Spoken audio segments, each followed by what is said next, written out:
Hi guys, my name is Betty and this is Mommy Essentials with Betty. First of all, I just want to say thank you to each and every one of you who have watched my video, subscribed to my channel, who have given it a thumbs up. May the Lord bless you. Thank you so much for being part of this amazing community. And if you're here for the very first time, like this is your very first time to watch my videos, I just want to say thank you so much for being here, and I know by the end of it all you will subscribe, so thank you so much for subscribing as well.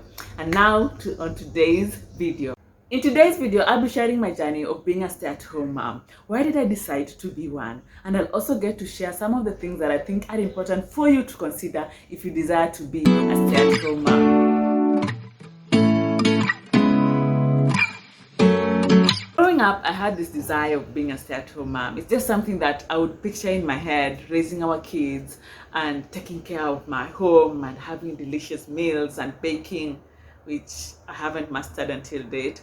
But just the feeling of just being in control of my home was something that I really desired. And so when I got married and we would have that conversation with my husband, and one of the things that we would actually agree on is that in the early stages of our kids' life, it would be better if one of us would be present, in that season of their life. And so I knew it from the word go that if we were ever going to have kids, then I would be a stay-at-home mom. So when I got pregnant, I was working. I'm a civil engineer by profession, so I was working, and at that moment, my goodness, I was one of those people that just had a very bad attitude towards work. I usually say if I was an employer, I would employ myself because of the attitude that I had towards work, and that's a story for another day. But I remember my contract with that company ending just 2 weeks, to my delivery date, and I was super excited. And at that moment, it felt like the Lord was answering my prayer. I had no job. Now I can be a stay-at-home mom, and I felt like the Lord was actually confirming that it was true that I had to be a stay-at-home mom. My goodness, I don't know why I believed that, but that's how it felt like at that moment. And so I carried my things out of that office with excitement, with joy, and I was just eager and waiting to begin the journey of being a stay-at-home mom. So April 8th, 2016, we had our firstborn, and he was adorable, one adorable kid. And we went home and we began our journey. I took up the role of being a stay-at-home mom the first 3 months, and the journey was going to be a step by step. Let's see how the first 3 months go. And so the first 3 months of my journey, postpartum, and dealing with all these emotions and dealing with all the support, I had my sister-in-law who came by and just carried me through the first month. But one of the things that would ring in my head is the picture of being a stay-at-home mom that I had. And so I began the journey excited, thrilled, and eager, to bloom and to grow and to make my home be beautiful, to raise our kid in a very beautiful home. And so 3 months passed to 6 months, and then 6 months passed to 1 year, and then 1 year passed to 1 year and 4 months. At this time, the desire to even look for work had already disappeared. I had stepped into the role of being a stay-at-home mom. And so 1 year, 4 months, I found out that I was pregnant with our second child. Yes, 1 year, 4 months, I had a toddler, and I was pregnant at that time. And that's the moment where the reality of me being a stay-at-home mom kicked in, and everything changed from that point. As I was being a stay-at-home mom, things were happening out there. My friends and my peers, career-wise, they were getting better jobs, they were getting promotions, they were earning, good money, they were looking good. And that was the opposite of my reality. Here I was, a civil engineer by profession, just at home, taking care of the kids, and the realities of life started to, hit me. I felt like I wasn't looking good enough, and financially managing one source of income became or felt like a full-time job, and so I was slowly feeling lost, and I felt like I was silently suffering and not knowing what to do at that moment. I remember feeling embarrassed to even say that I was a stay-at-home mom, because most of the time people would ask you, so what else do you do as a stay-at-home mom? And I'd be like, what do you mean, what else do I do as a stay-at-home mom? And so it made me feel like being a stay-at-home mom was being lazy. And so all these emotions and all these questions got to me, and it started affecting me mentally. I was I would be so angry, and I would be triggered by simple things. I remember even the way I would communicate with my child, I would always raise my voice, and it reached to a point where my husband started getting concerned. He'd ask me, what is going on, like what's wrong with you, I feel like you need help. And that moment when he told me that he felt like I needed help was the moment that I realized that I was not called to be a stay-at-home mom. I was like, I quit. I am ready. You can fire me. I am ready. I'm going to look for work. And this time, I already given birth to our second child, and so he was 1 year. I had a 2-year-old, and I had a 6 months, I think 7-month-old child.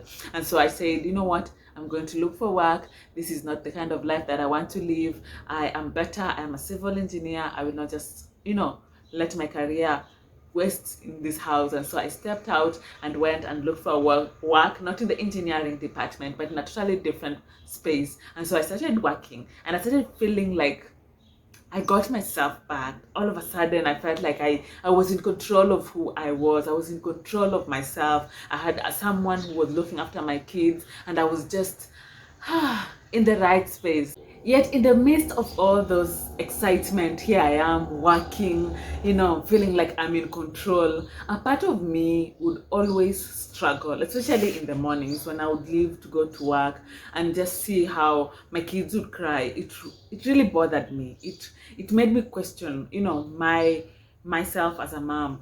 And I remember feeling like I wasn't doing the right thing for them in that season of their life. And so one day, 3 months into working, I was seated in the office, in my workspace, and I remember just having an emotional breakdown. And I asked God, am I supposed to be in this place? Am I supposed to be here? And it's like a still voice just whispered, go home.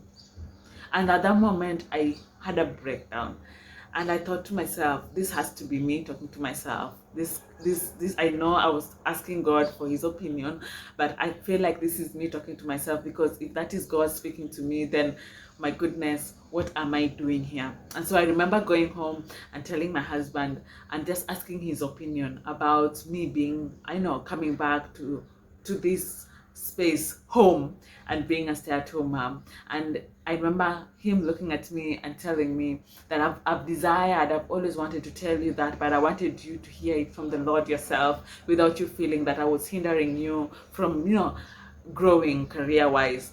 And so him telling me that and hearing that voice, I got it as a confirmation that it was time for me to actually go back home and just take a humble pie and just go back home and be a stay-at-home mom and take back my words of I quit. And so I went to my boss, and I told my boss, I just went to him and told him the truth. I've loved it here, but I feel like the Lord is calling me to just be home and to take care of my home. And he was so nice and so gracious enough to just allow me to go. And so that's how I ended up coming back to being a stay-at-home mom. If you have watched this video until this point, I just want to say thank you so much for being here and even for watching. And I would also love to hear your story as well. What made you decide to be a stay-at-home mom? Or if you're thinking of being a stay-at-home mom, why are you making that decision now? Is it something that you have always desired, or is it because of an issue, a nanny issue, or a job issue? So please leave me a comment with your story, and I would love to interact with you. So I have shared with you guys my story of how I began my motherhood journey as a stay-at-home mom, and then I ended up looking for work, and then I came back home to be a stay-at-home mom, content and fully, and to be fully present in the life of my kids. But in that entire season, there are 3 things that I think are important for you if you are desiring to be a stay-at-home mom. And the first thing is this, that you and your partner have to be on the same page concerning you being a stay-at-home mom. Chances are you might desire that as the mom, as the woman, you might desire to be a stay-at-home mom, but your partner may not be into that idea at the moment. And so one of the things that I usually say, if that is the case, then let it go. Yes, continue working, let it go. If that is what the Lord desires of you, he will speak to your partner as well. You remember my story, how I was telling you that I felt that the Lord spoke to me and told me to go home, and then I went and asked my husband his opinion, and he told me that that's what he has been desiring to tell me, but he just wanted the Lord to tell me himself. Yes, please make sure that both of you are on the same page, and if it happens that your partner is not of the idea, please just let it go. Continue trusting the Lord, continue praying, and just continue in that journey. And when it's time for you to be a stay-at-home mom, you will be. So do not push it, do not, musikosane because of being a stay-at-home mom. So make sure that both of you are on the same page. So the second thing that I think is important for you guys to talk about is your finances. If you leaving work means that source of income that you're bringing in no longer exists. It means that now you guys will operating on a short. Yes. And so you guys need to sit down and talk. You need to rearrange everything. You need to look at your finances. You need to cut off some things. You need to find a balance, and that can only take place before you make that decision. Please talk about your finances before you make that decision to be a stay-at-home mom. How are we going to go about it now that we are operating on one source of income? Have that conversation, talk about it, because it's important. It will help you guys. It will help you even on tough days to be able to maneuver your way around. So please have that conversation before you even make that decision, before you even leave your job. Please talk about your finances. Yes. The third and the last thing is lower expectations. Like, have zero expectations when it comes to being a stay-at-home mom. Lower that. Like a perfect picture that you have in your head where you have a clean house. Kids will always have a bath every day. You have very nice cooked meals, and you'll be baking and all that stuff. Please lower those expectations and just be yourself. No pretense, just be yourself and face each day as it comes. There are days when everything will be high, and then there are days when everything will be low. But just enter into that season with no expectations other than you being yourself and just enjoying the season.